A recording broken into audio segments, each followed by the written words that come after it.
Hello and welcome to the Dits on Wrestling podcast, the Raw Navy's only pro wrestling pod, and we are part of Project Dits. Welcome to the project, and welcome, Anthony, to the GM mode once again. Yeah, I'm excited. I am excited to sit back. Don't have to do anything this episode, but listen and take in Smackdown Week 2, Episode 2. You got a lot of cool things brewing from Episode 1. As your rival and your co-enemy, I think everything that you have going on sucks. But as your pod co-host and fan of wrestling, I am very excited for several things. And so I'm very interested to see where this goes. And I'm excited to be here and not have to do anything and just get to listen to some good sports entertainment. And that's what you're going to get. You are Fucking right. You are going to be sports entertained tonight. Are you not sports entertained? I hope people enjoy this because it took me ages to throw this together. You know, you saw that ream of text I had last week. I did. There's more this week. Oh, that's legitimate then. Yeah, you had like a. If there was a digital version of like scrolls of parchment, that's what I felt like you wrote last week. So this week is only going to be more. Oh boy. Oh yeah. Oh yes. Hope it features a lot of that. Bo Ballas. Bo Ballas. Give me grapes. Give me grapes. Oh God. Never gonna live it down. Never gonna live that down. Never. We could be podcasting 40 years from now, and I will still be saying Bo Ballas. Bo Ballas. That took up like 5 minutes of the last week's episode. Yeah, pure laughter. Bo Ballas. And I listened to it, and it made me laugh just as much as if. And I felt like such an idiot. I was like, here I am laughing to our own stupid joke, and my fiance was like, "What are you laughing at?" I was like, "Hey, you wouldn't understand." Because I put it out on Twitter as like the preview for the episode. And I was like, I'm putting this out there, and I think it's hilarious. And Anthony obviously thought it was hilarious. He was laughing his ass off.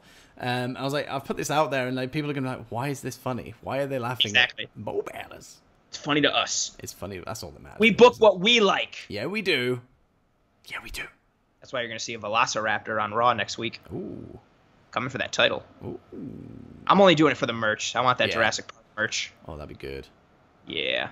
That'd be good. Yeah. Imagine Volter and a T-Rex. Ooh, fight. What a fight. Yep.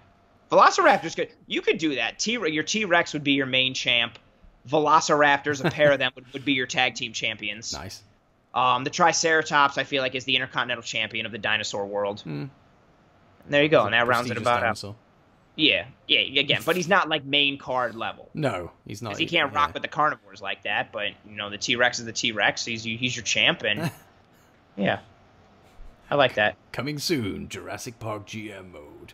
Oh my God, I'm scrapping everything that I'm doing. Can we do a redraft and just do dinosaurs? I think there's a TV show that's called like Jurassic Fight Club or something. Oh really? I'm sure that's a thing. Oh, that's pretty cool. Yeah, it's just I might be into that. It's like they predict what dinosaurs would win in fights, but it's all like computer animated. So like it shows like it's not just like a piss take where somebody grabs like a T-Rex is there walking around with a frying pan with his small arms. Like it's an actual thing. Yeah, I wish I knew what it was called. I'll find out for you. But anyway, that's not why we're here. Jurassic Park GM mode is next week. That's next week's show. Oh man! But this week so all my notes are useless. You have a SmackDown Night 2. Before we get into that, let's recap what went down last week. What went down last week? The big news coming out of last week was the debut of the Undisputed Era.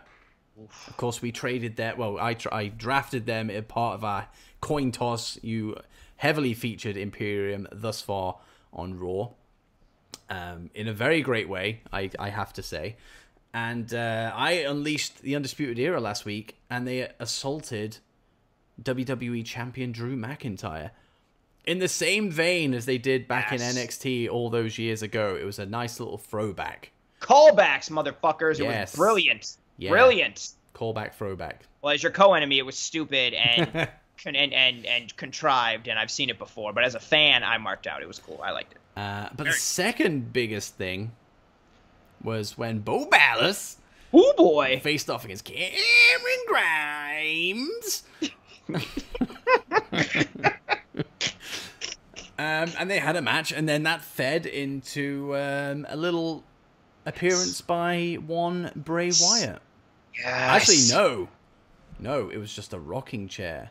Yes, even fucking better. Fucking cult leader, Hawaiian shirt, fucking straw fedora Bray Wyatt. Yes. Yes. Best Wyatt. Bobby Lashley was dominating Shorty G, who said that he was going to be Chad Gable. We had Sonya Deville kicking 10 bells of shit out of Mandy Rose to prove a point. We had some matches build for this week. We've got a New Day Open challenge for the tag titles. We got Randy Orton versus Edge in a steel cage. Woo! Oh, and Daniel Bryan was pretty worried last week about seeing Edge. He was concerned. He was very concerned. He had an eye on this match. Brock Lesnar was also on the show last week, and Paul Heyman claimed that the Hunter is now about to be the hunted. But who was he referring to? Who was referring to? Who could it be? Who's it going to be? I want to know. And we had Matt Riddle versus Baron Corbin, which ended in DQ. So this week they're having a no DQ match. Yes, because someone had to get involved and make that match happen. Yeah, the GM, baby. Yeah. The GM. Started himself right in there. But that's essentially a SmackDown recap for you. So are you ready? Should we get into it? Yes. Oh, baby. Right, so SmackDown. We have the big intro.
Nice.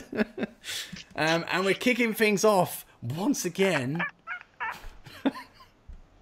I'm sorry. Go ahead, continue.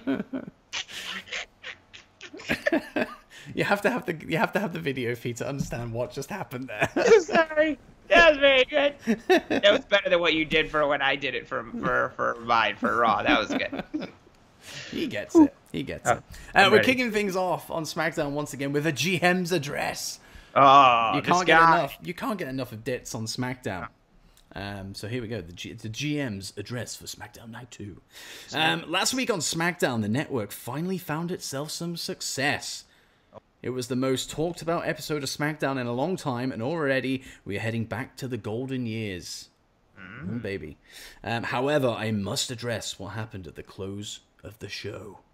The Undisputed Era attacked Drew McIntyre after his title defense against Sheamus, denying him the chance to share a moment with a returning crowd. Of course, we have the crowd returning from post-COVID. Yes. So, which is good. Fantasy booking at its best. Do what we want. I can't accept these actions. Now, Adam Cole and his cronies were supposed to debut tonight, but due to their actions last week, I have told them not to bother showing up. Ooh. Somebody who is here tonight, though, is the WWE Champion, and I have granted him ring time where he can share his thoughts on what went down last week. Ooh. Let's start the show. Oh, we go backstage. Uh-oh. We go straight backstage, and Cameron Grimes is he's sat on his own with a concerned look on his face. He's looking a bit tired. He's looking a bit worn out, a bit scared, you might say.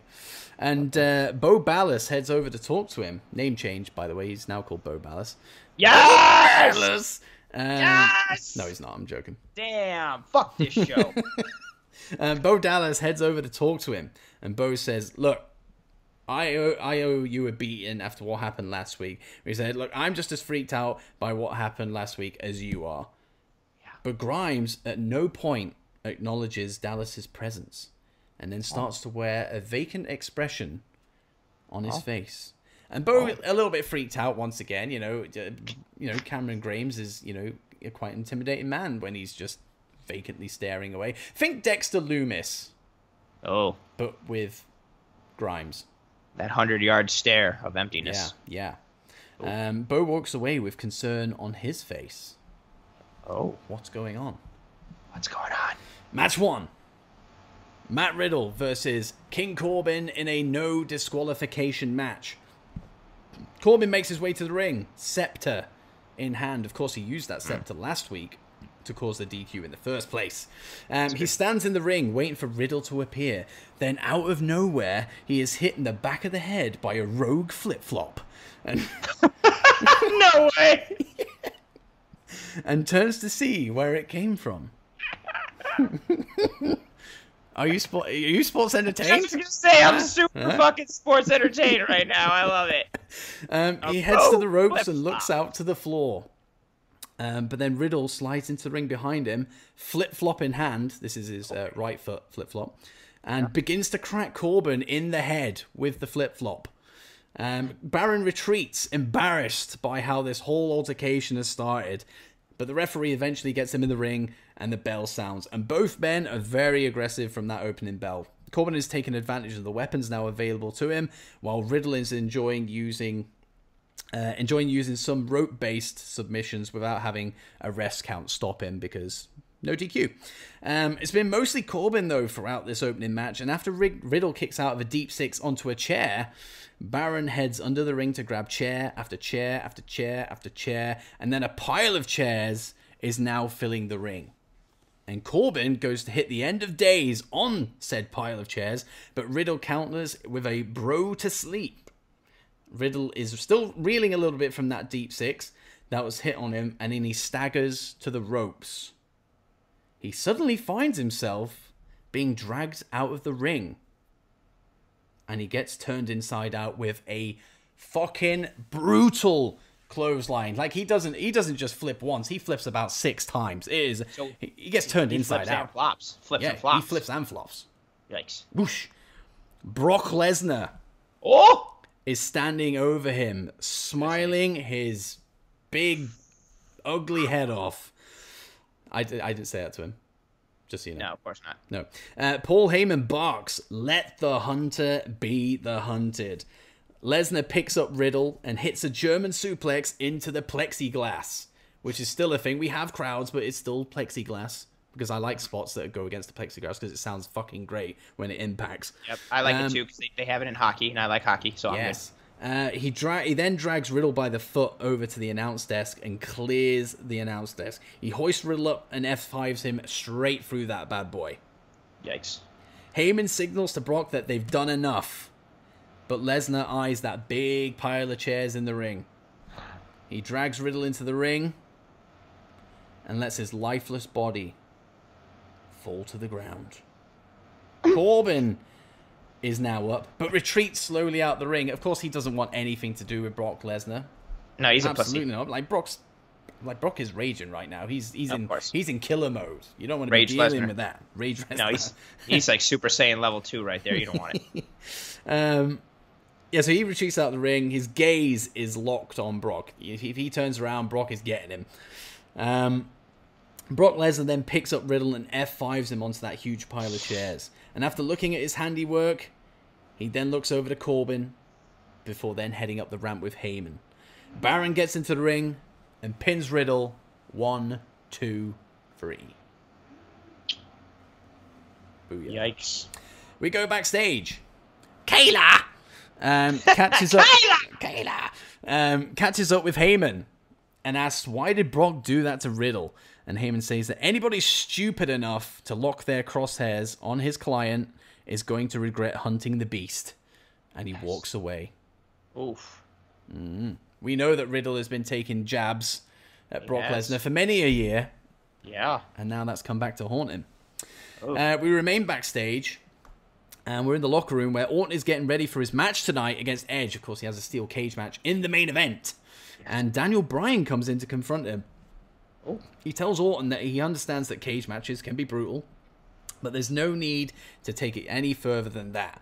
Bryan talks up their history together and says he's prepared to revisit that if Orton goes too far. Randy tells Bryan to piss off and brushes straight past him. Ooh. Piss off. Brushes. Match 2. Bobby Lashley with MVP versus Dorado of the Fox variety. Yes! Fox Dorado! Fox Dorado from our worst card ever series. Yes. Money in the Bank winner. Real name Lindsay. The match is a short one at around 2 minutes. Dorado actually starts the match strong, hitting Lashley with his high-flying arsenal. However, after going for a moonsault on a standing Lashley, he gets caught in the full Nelson and taps. Lashley refuses to let go and is ragdolling Dorado around the ring.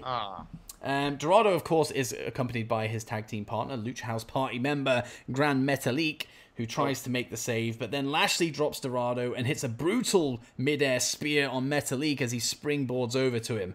Lashley then locks Metalik in the full Nelson until he passes out. Bobby throws him to the floor, MVP raises his hand, and they head off backstage. Oof. Man, I can't believe you gave Fox Dorado the loss, man. He deserved it. Fucks. We go backstage, and Sonya Deville is called, of course, into the GM's office. Uh-oh. That's me. And is and is told that she caught my attention last week. But to really prove herself, she has to do it without resorting to sneak attacks. Of course, she jumped Mandy Rose from behind last week. Next week, Deville will face Naomi. Oh. Mandy Rose barges in and says that she wants that match next week against Sonya Deville. Deville puts her down, saying that any match with her would be a foregone conclusion, so why waste time? The GM, that's me, says that he books the matches, not the superstars, and asks them to leave as he has to make some calls. Ooh, he's got a phone. He has a phone.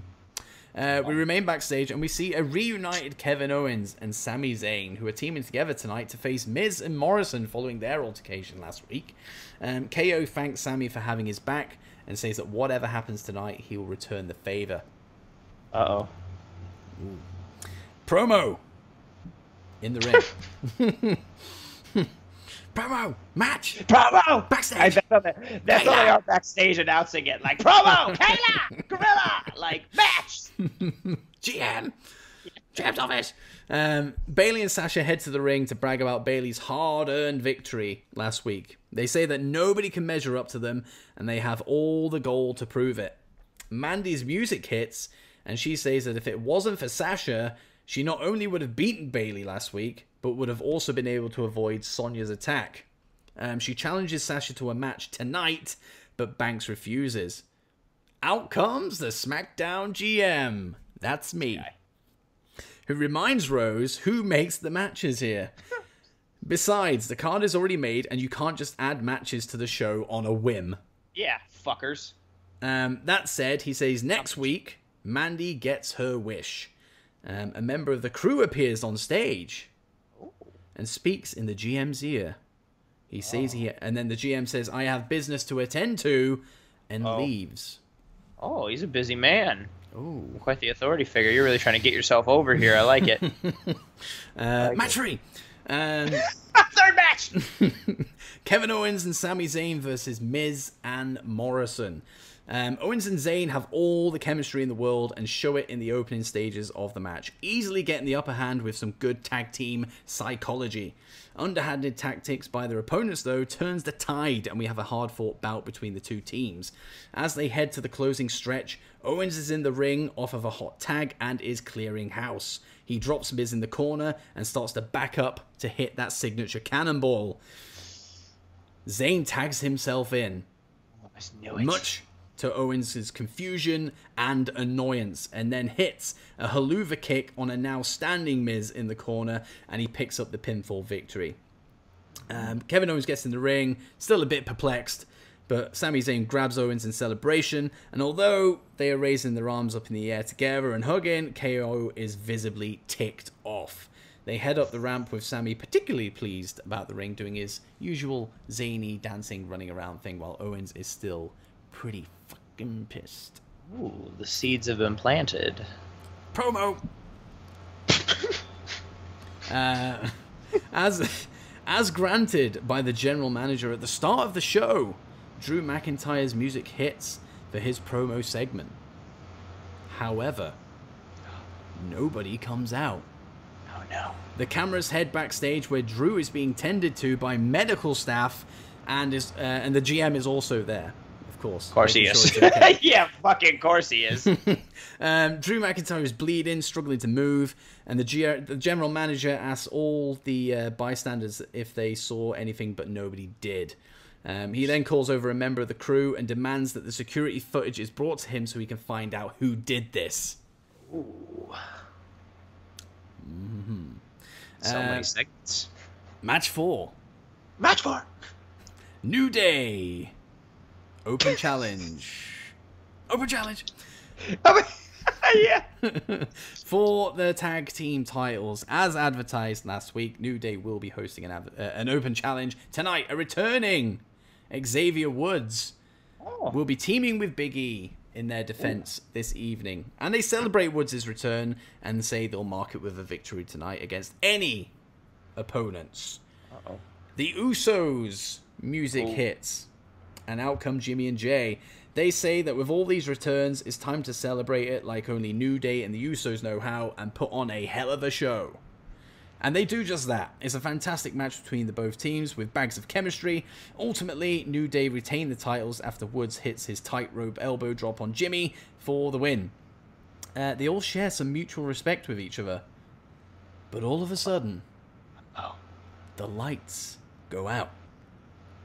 And after a while, a spotlight shines on New Day and the Usos.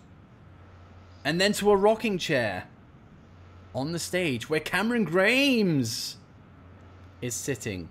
Still with that vacant stare that we found him backstage that he developed. He begins to twitch before the hits. The lights come up. Grimes is gone. But the rocking chair remains. New Day and the Usos are scared shitless. Very confused. Scared. Don't know what's going on. Backstage, Kayla is with Bo Ballas, asking for his thoughts on what just happened with Grimes. He says that he has no idea what the hell is going on, but as far as he's concerned, he doesn't want to get involved and considers his issues with Grimes over. Too much for him. Getting out. He's getting out. We remain backstage, and MVP bumps into a familiar face. Chad Gable. He's ditched the Shorty G attire and has gone back to wearing his singlet. MVP says he doesn't know what he's trying to prove. Anything he does will have little effect, and he emphasizes the little. Gable clocks MVP and walks off before Lashley runs in to see him walking away. He checks on MVP and then stares down Gable. Literally stares down because he has to look down to see him. Stares down. He's looking down at the ground even though Chad Gable's walking away. It's small. Match 5. Main event. Last match. Edge versus Randy Orton steel cage match. Ooh. Edge makes his return to a massive reception. Of course he does. And Orton brings a chair to the proceedings with him to the ring. The match is brutal from the off, as expected, with both guys using the cage to their benefit.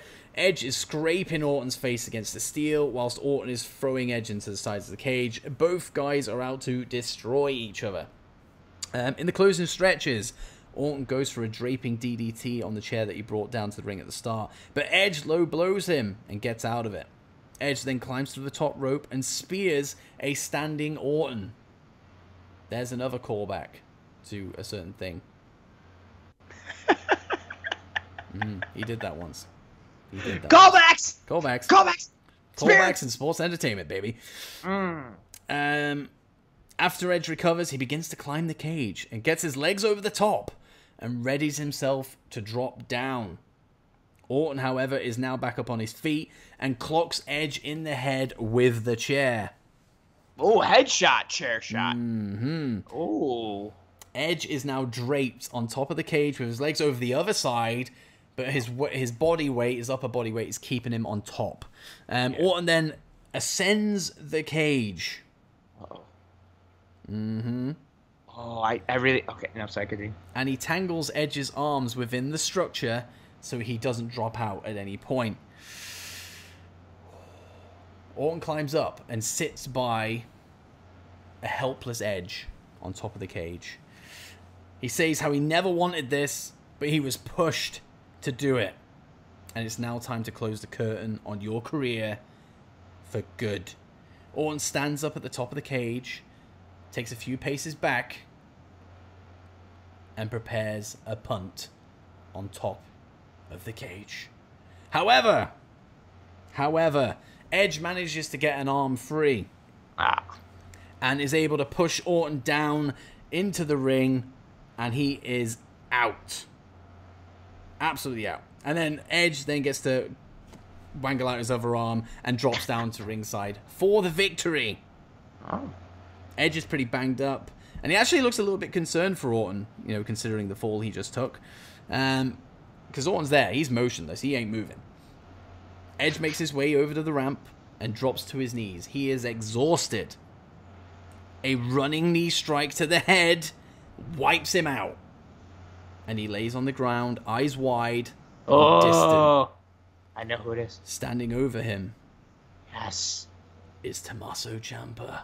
Oh! Who is staring down at him doing the classic wavy thing. Oh. Copyright. All rights reserved. Mmm. Oh, yes. Shit show. That was terrible, man. It was terrible. Bravo!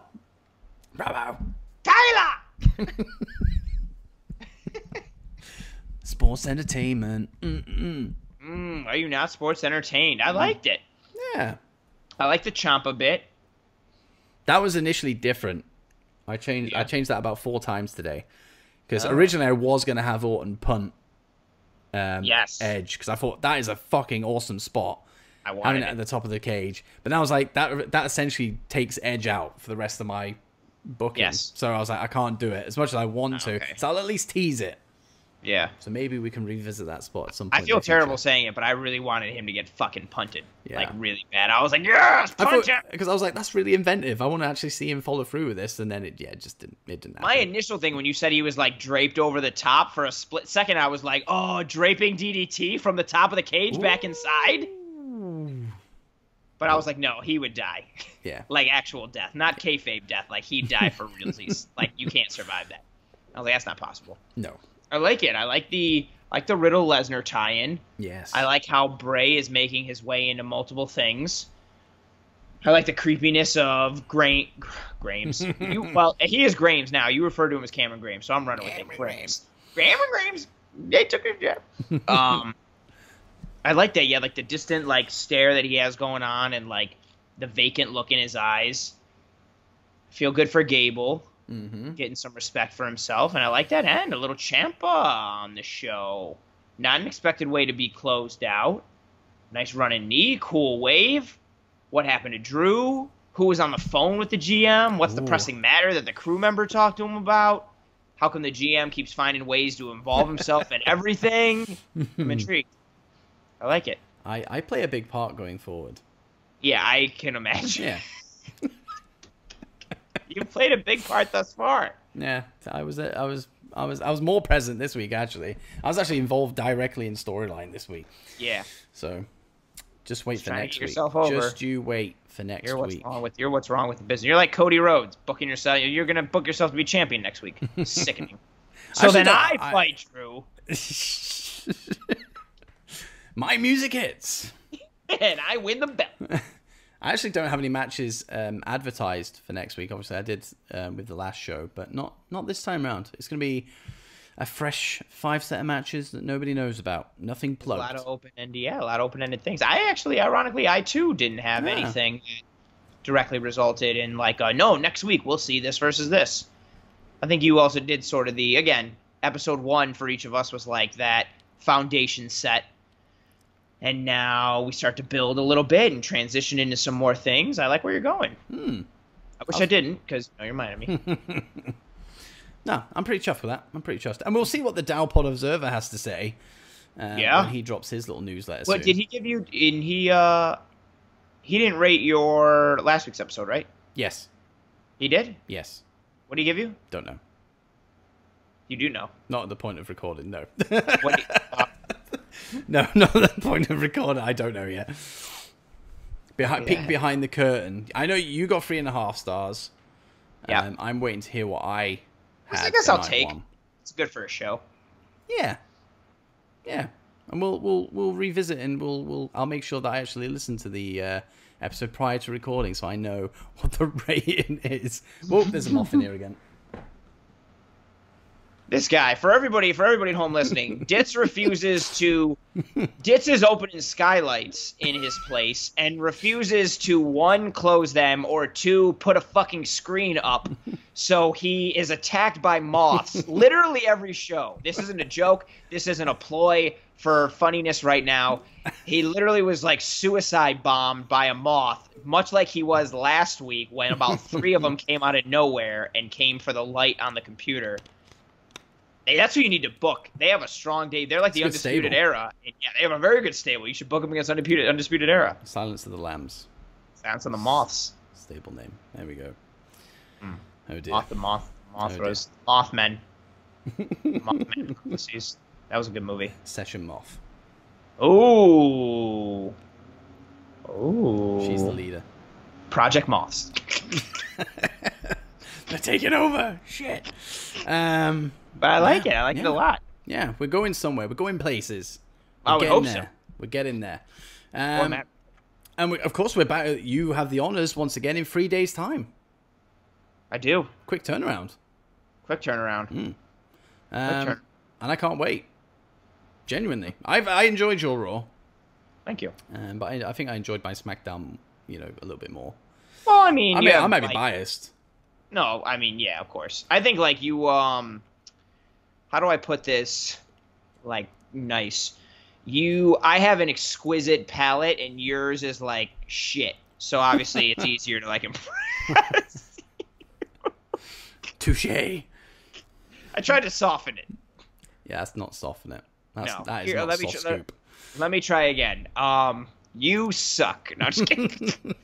No, I liked it. I totally forgot, like, real life stuff with Riddle and Lesnar and everything that he'd been angling for on social media. And then as soon as Lesnar came out, I immediately in my head was like, oh, all the fucking Twitter and Instagram shit that fucking Riddle was doing. And I like that. So we got some real life connection going on there. All I'll say with that is that it gets better. Brock Lesnar versus Matt Riddle versus the SmackDown GM. Triple threat match. No holds barred. No holds Dits. Means fuck all. I like it, though. I'm trying to figure out what the Ciampa thing was really cool. I think the Riddle thing is my favorite. Well, I was going to have Ciampa against Orton initially, and I was like, why the fuck would I do that? Ciampa is like a grade A heel. Yeah. I don't know how it's gonna pay off with Tommaso and Edge at this point. I kind of have a vague idea where I want it to go, but we'll see. Brian also is yet to factor into this whole situation as well.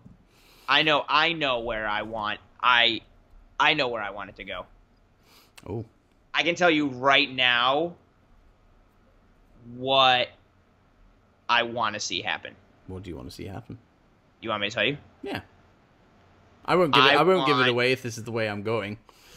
I want to see SummerSlam. Mm-hmm. Ciampa. He is. Edge. He is.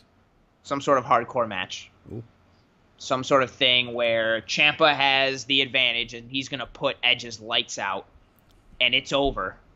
He's going to put him in the fucking dirt. And I want to see Randy Orton come out and save Edge. Ooh. From Ciampa ending him. Ooh. That's what I want. Ooh. And then Edge is like out. And he kind of like comes to see like Randy standing over him. But, like, and he's, like, confused, like, what the fuck? Like, what just happened? Did, like, you save me? Like, what the fuck's going on? And then Randy just kind of, like, looks at him and then, like, walks out of the ring. Still conflicted with himself because he's very conflicted over this whole thing. All I will say is that listen back to that match 5 and read between the lines. There's a key phrase in there. That's all I'm going to say. Steel cage. Got it. Steel cage. Got the key phrase. There's a key phrase in there. There's a key phrase. Draped. Oh, wow.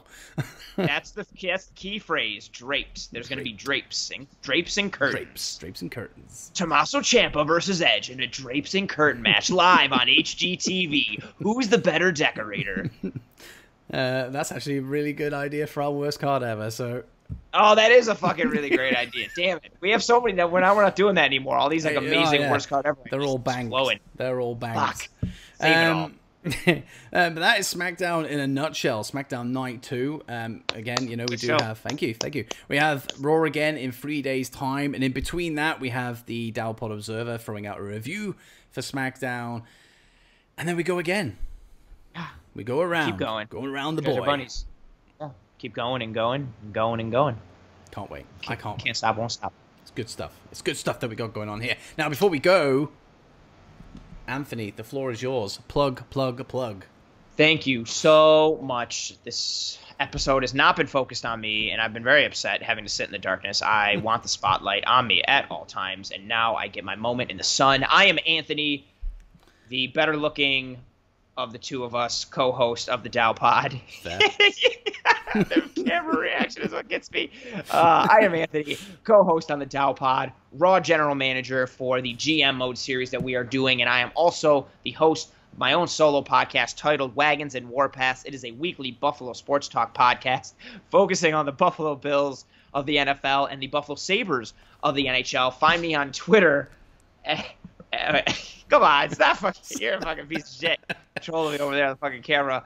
Follow me on Twitter at... I'm closing my eyes for the rest of this. Follow me on Twitter at Wagons_Warpaths. That's the handle because the podcast is titled Wagons and Warpaths. I am also a featured writer for Last Word on ProFootball.com, covering trending NFL stories and the Buffalo Bills every single week. And you can find my podcast, again, titled Wagons and Warpaths, on Apple, iTunes, Spotify, and Stitcher. Please rate and review and subscribe. Follow me on Twitter.